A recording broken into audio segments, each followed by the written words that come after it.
রোদে দেখাবে এখন পুরা রেঞ্জটা কিভাবে খুলে গেছে দেখেন হঠাৎ করে। Oh my God, it's really amazing.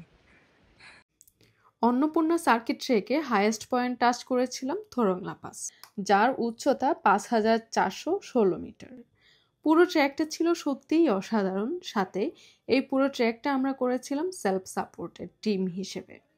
আগে এই প্রক্রিয়ায় আমি অনেক ট্রেক করলেও নেপালে এইভাবে ট্রেকিং করার অভিজ্ঞতাটা ছিল একদম প্রথমবার, যা বেশ চ্যালেঞ্জিং ছিল।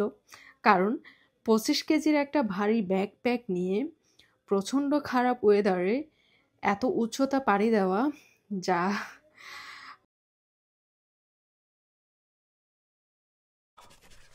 Good morning. একটা জিনিস দেখাই, আমাদের তাবু এই যে পুরা বরফ হয়ে গেছে। এটা কিন্তু ভিতরের পার, এখনো আমরা উপরে যাই নাই, এখনো নিচে পুরা শক্ত হয়ে গেছে। সাথে সাথে এগুলো কিন্তু বরফ। এখন এই তাবু শুকায় আমাদের বের হইতে হইতে 8টা-9টা বাজবে মিনিমাম। এই তো আমরা হচ্ছে একটু চা বসাবো, চা খাবো, এরপর হচ্ছে খাওয়া দাওয়া করে রোদ ওঠার পরে আসলে আজকে বের হইতে পারবো।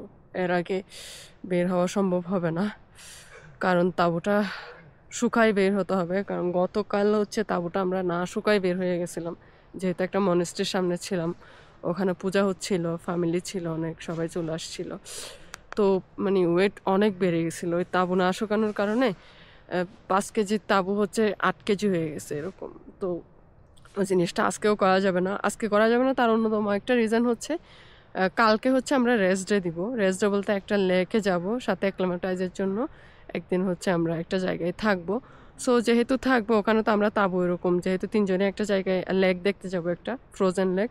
সো তাবু তো এরকম খোলামেলা রেখে চলে যেতে পারবো না জিনিসপত্র নিয়ে। সো আজকে গিয়ে আমরা হচ্ছে একটা হাউসে উঠবো, যাতে আর সকালে বের হওয়ার একটা বিষয় আছে। সো আমরা হচ্ছে আজকে কি একটা কটেজে থাকবো, দেন হচ্ছে ওখান থেকে একদম ভোরে ভোরে, যাতে আমাদের তাবু এই যে তাবু গোছানোর বিষয় না থাকে, মানে কিচ্ছু যাতে না থাকে, ভোরে ভোরে ওই লেকে চলে যাব। লেক থেকে ফিরে এসে দেন যে কটেজে থাকবো ওইটা থেকে আমরা বের হয়ে একটু সামনে গিয়ে আমরা টেন্ট করব। পাতা আর এই যে এগুলো কুড়িয়ে নিচ্ছি কারণ অনেক বেশি ঠান্ডা। সো একটু ক্যাম্প ফায়ার করতে হবে। এখান থেকে এগুলো কুড়িয়ে নিয়ে গিয়ে এখন একটু আগুন জ্বালিয়ে ওখানে বসবো, কারণ রোদ আসতে আসতে মিনিমাম আরো 1 ঘন্টা লাগবে। আর রোদ না আসা পর্যন্ত আমাদের বের হওয়া সম্ভব না। এই যে সবাই ঘুরাচ্ছে, ঘুরাই এক জায়গায় জড়ো করতেছে। ও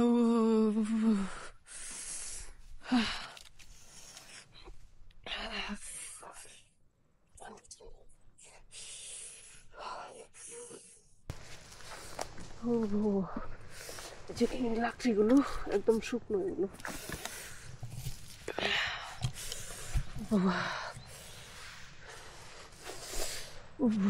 অনেক ঠান্ডা। আসলে ঠান্ডাটা মনে হচ্ছে এখন আরো বাড়তেছে।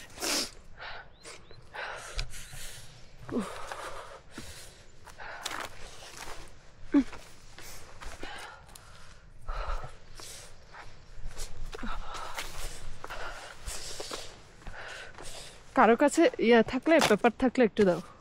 পেপার থাকলে পেপার দিয়ে আগুনটা জ্বালানো যাবে।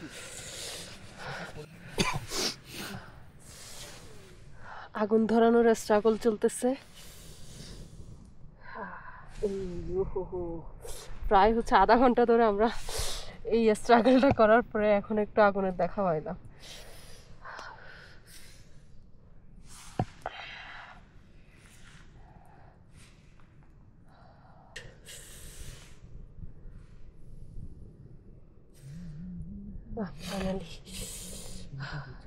হাওয়া দেওয়ার আগে কিন্তু ভালো করে বন্ধ করতে হবে, জল ফল আছে তো। হ্যাঁ,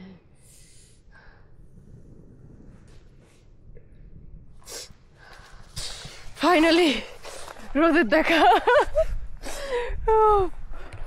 কেমন লাগতেছে? রোদ আগুন একসঙ্গে। ও বাহ, ও রোদটা দেখেই শান্তি লাগছে। আমাদের আগুনটা এখন আমাদের মেইন কাজ হচ্ছে আগুনটা যেটা জ্বলতেছে এটা জ্বলে যাবে, তারপর হচ্ছে একদম এমনভাবে এটাকে ধামাচাপা দেওয়া যেন কোনোভাবে এটার অস্তিত্ব না থাকে, কারণ চারপাশে অনেক গাছগাছালি আছে। আর রোদের দেখা পেয়ে এখন তিনটে এখন সবচাইতে বড় খবর হচ্ছে আমরা টেন্টও শুকাইতে পারবো এখন। আগুন জ্বালাই না হয় 7:30, তার মানে 8:30টার মধ্যে আমরা বেরোতে পারবো। হ্যাঁ, বডিটাকে আমরা ওয়ার্ম করলাম আগুন জ্বালাই, ঠিক আছে, কিন্তু টেন্ট তো আগুন জ্বালাই শুকানো যাবে না। এটা আগুন আর রোদ, হিমালয়ে যে কি পরিমাণ প্রয়োজনীয় জিনিস। মানে রোদের দেখা পাওয়ার পরে যে আনন্দ, এটা আর কোনো কিছুতে নেই। শান্তি শান্তি। চলো চলো চলো, এখন আমরা সবাই তাঁবু শুকাই, আগুনটাকে ধামা চাপা দিই। হ্যাঁ, এটুকু পড়ে যাক। 2 মিনিটে পুরো তাঁবু খালি করে দিলাম আমরা। এখন আমাদের জিনিস সব ওই যে সব রোদে, জুতো, স্লিপিং ব্যাগ, একদম সব কিছু হচ্ছে আমরা রোদে নিয়ে আসছি।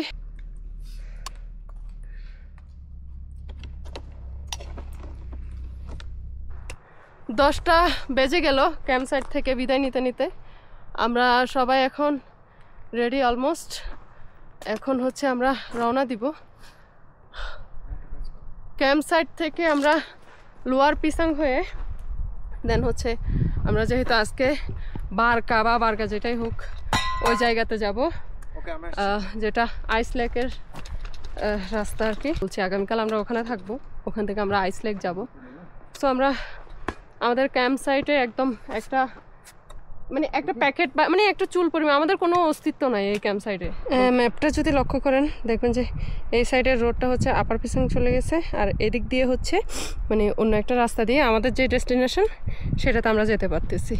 সো দ্যাট আমরা এই জায়গা থেকে রাস্তা ভাগ মানে এই পাশে আপার পিছাং, যেহেতু আমাদের অন্য একটা রাস্তা আছে আমাদের ডেস্টিনেশন যাওয়া পর্যন্ত যাওয়ার, সো আমরা আপার পিছাং উঠছি না আর, যেহেতু কালকে আমরা ক্যাম্প করেছি। সো দ্যাট আমরা হচ্ছে এই রাস্তা দিয়ে হচ্ছে চলে যাব, মানে এইদিকে গেলে আপনি আপার পিসাং আর এই পাশে গেলে হচ্ছে লোয়ার পিসাং হয়ে আমাদের যে আইস লেকের যে প্ল্যান, আইস লেকের ওই রাস্তায় আমরা হচ্ছে যেতে পারছি। বেশ লম্বা একটা পথ পার করে আসছি। ওই সাইডে হচ্ছে একটা মানে রোড পার হওয়ার ব্রিজ ছিল, ব্রিজ রোড সব ভেঙে গেছে। পরে হচ্ছে অন্য একটা রোড হচ্ছে সেম এস হচ্ছে আপনার আপার পিসাং হয়ে যাইতে হবে। এখন আপার পিসাং হয়ে যদি যায় আমাদের আবারও সেম হচ্ছে ওই লম্বা রোডটা ধরতে হবে, মানে ওই সাইডের রোডটা ধরে যেতে হবে। সো আমরা এখন এই জায়গাতে আছি, এই জায়গায় একটা ওই যে নদীটা আছে ওই নদীর একটা অংশ যেটাতে এদিক দিয়ে মনে হচ্ছে পার করা যাবে হেঁটে। সো আমরা ট্রাই করছি এই জায়গাটা পার করে পেছনে গাড়ির রাস্তা সেই রাস্তায় ওঠার জন্য। এখন কতটুকু সফল হবে আমরা জানি না। যদি কোনো কারণে এই নদীটা পার হওয়া না যায় সেই ক্ষেত্রে আমাদেরকে হচ্ছে আবারও আপার পিছন হয়ে ঘুরে হচ্ছে যেতে হবে। সেক্ষেত্রে আমাদের আজকে হচ্ছে আমাদের যেই ডেস্টিনেশন সেখানে আদৌ আমরা পৌঁছাতে পারবো কিনা জানি না। আমরা জাস্ট ট্রাই করছি। এই যে সৌরভ অলরেডি নামছে, নেমে আমরা পানির স্রোতও কিন্তু বেশ ভালোই, আর এরকম পানিগুলো প্রচণ্ড লেভেলের ঠান্ডা হয়। আমরা হচ্ছে পিন বাবা ট্রেক যখন করেছিলাম তখন এরকম অসংখ্য গ্লেশিয়ারের নদী পার হওয়ার অভিজ্ঞতা আছে আমার। মানে এত পরিমাণ ঠান্ডা হয় যে পার হওয়ার পরে পায়ের কোনো সেন্স থাকে না আসলে। এখন এখান দিয়ে অনেকেই পার হয়েছে, এটা এখানে চিহ্ন দেখা যাচ্ছে। সাথে হচ্ছে একটু আগে আমরা একটা সাইকেলিস্টকে এদিক দিয়ে পার হতে দেখেছি। সো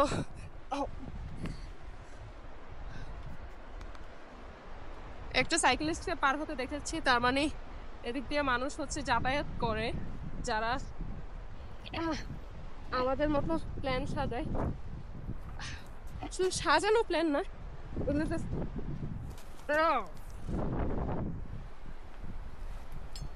এত ভারী ব্যাগটা কি আসলে এরকম রাস্তা দিয়ে নামতে খুব টাফ হয়ে যায়। সো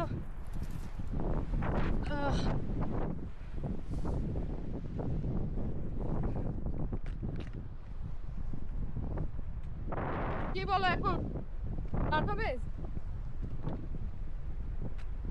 পানির কিন্তু প্রচন্ড স্রোত। আর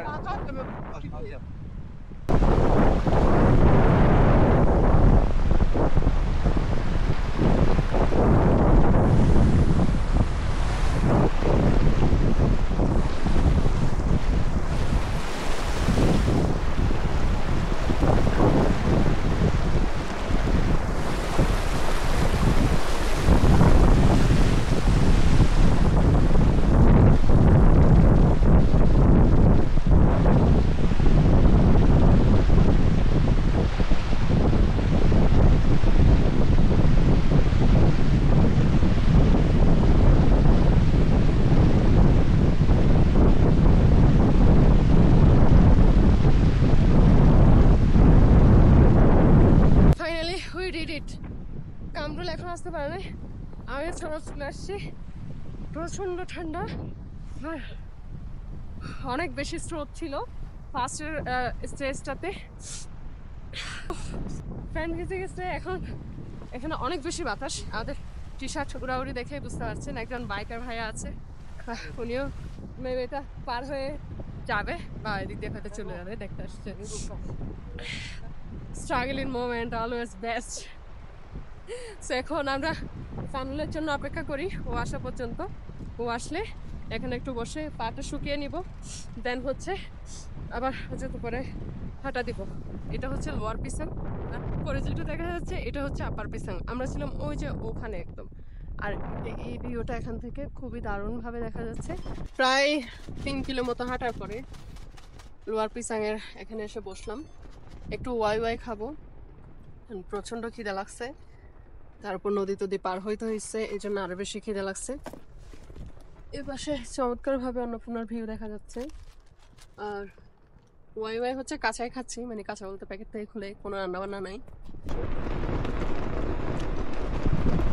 এখানে একটা গ্রিন লেক আছে, ওই গ্রিন লেকে গেছে। গ্রিন লেক হয়ে আপনি আবার হচ্ছে ওই যে হুনতে নাকি কি এই গ্রামটার নাম কি ছিল যে ঘাইরু, ঘাইরু যে গ্রামটা আছে, এই যে এদিক দিয়ে গিয়ে গ্রিন লেক দেখে ট্রেকিং হয়ে গ্রিন লেক দেখে এই যে জিগজাগ করে ওই উপরে হচ্ছে ঘাইরু গ্রামটা উঠে গেছে।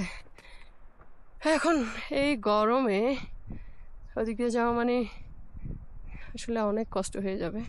একে একটা ব্রিজ আছে, ব্রিজ দিয়ে পার হয়ে যাবে। সো আমরা যেই পথে আগাচ্ছিলাম ওই পথ দিয়েই আগাই, ওটাই আমাদের জন্য বেস্ট অপশন।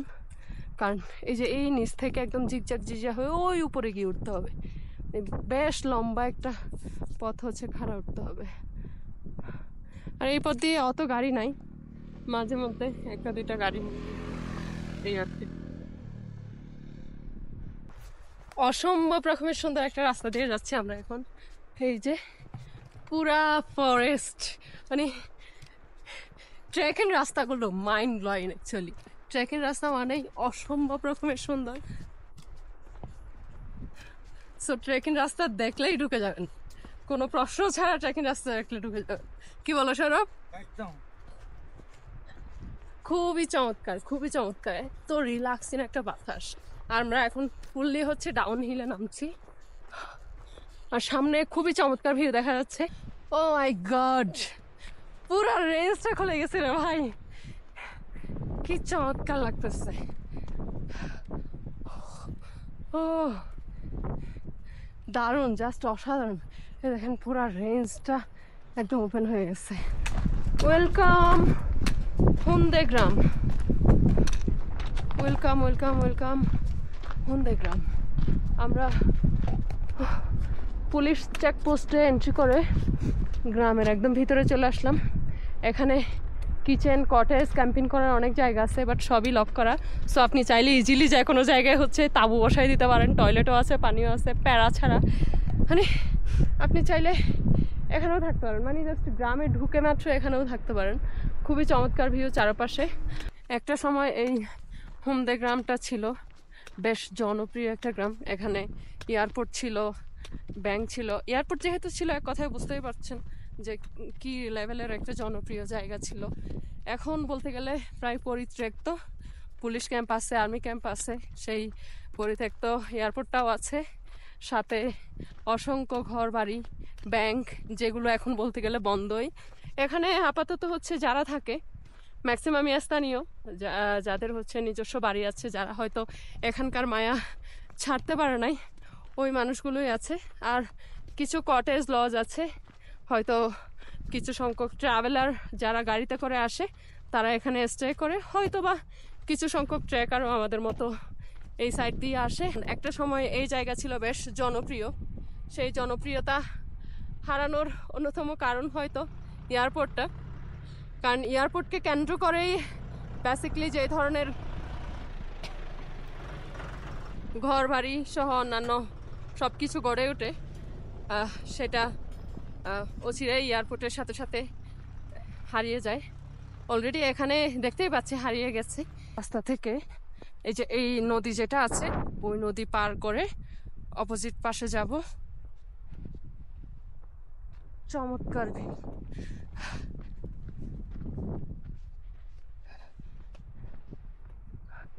এই ভিউটা আমি কীভাবে এক্সপ্লেন করবো, এটা অ্যাকচুয়ালি প্রপারলি গেস করতে পারছি না।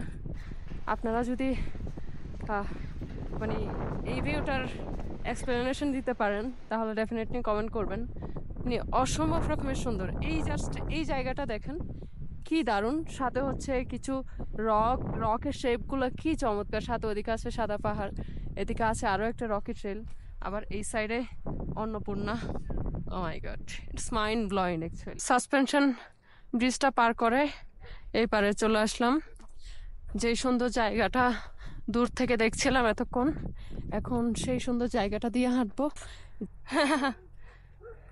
কেমন আছো তুমি? হ্যান্ডশেক করেছি তো বাবু। এই যে এটা হচ্ছে ওদের ঘর, ওরা এত সুন্দর একটা জায়গায় থাকে। এই যে ও হচ্ছে আমাদের সাথে হ্যান্ডশেক করার জন্য আসছে, দৌড়ায় দৌড়ায়। সবচেয়ে মজা লাগে যখন অনেক দূর থেকে একটা জায়গাকে অনেক ছবি অনেক ভিডিও নিয়ে নিয়ে আসি, কিন্তু শেষমেশ ওই জায়গাটা দিয়ে আবার হেঁটে যাই, তখন খুব দারুণ লাগে যে দূর থেকে এত চমৎকার একটা জায়গা, আবার সেই জায়গা দিয়ে আমরা হেঁটে যাচ্ছি, সেই জায়গার নিচ দিয়ে, সেই জায়গার উপর দিয়ে। এখন বাজে প্রায় 7টা। ফাইনালি আমরা মুঞ্জি গ্রামে চলে আসলাম। এখানে একটা সাইনবোর্ডে দেখা যাচ্ছে এখানে হচ্ছে স্নো লেপার্ড দেখা যায়, জানি না। ও এখন আমাদের হচ্ছে একটা প্রথম কাজ, যেটা একটা হচ্ছে সস্তায় রুম খুঁজতে হবে। এখন হচ্ছে একটা রুম নিয়েছি, ভাড়া বলেছিল 1000, বাট আমরা পার পার্সন 200 হিসাব করে হচ্ছে 600 বলছি। বলার সাথে সাথে রাজি হয়ে গেছে। পরে চিন্তা করতেছে মনে হয় আরো কম বললেও রাজি হতো, ডেফিনেটলি রাজি হতো। আর এখানে চার্জিং অপশন দেন, আদার সবকিছু আছে। আর রুমেও 3টা বেড আছে আমাদের 3 জনের জন্য। এটা একটা বেড, সাথে এই যে এখানে একটা বেড, আর এখানে একটা বেড, 3টা বেড। আর এই হলো ফুল রুমের ভিউ, যেটা আমরা 600 টাকা দিয়ে ভাড়া নিয়েছি। এখানে চার্জ দেওয়া যাবে, সবকিছু করা যাবে। সো কালকে এখান থেকে ডিসিশন ফাইনাল, আমরা আইসলেক যাচ্ছি। দেন কালকে আইসলেক থেকে প্যাক করার পরে ডিসাইড হবে কালকে আমরা এখানে থাকছি আর আগে যাচ্ছি। সো আজকের মতো টাটা বাই বাই, কালকে আবারও কথা হচ্ছে, দেখা হচ্ছে। সো আল্লাহ হাফেজ।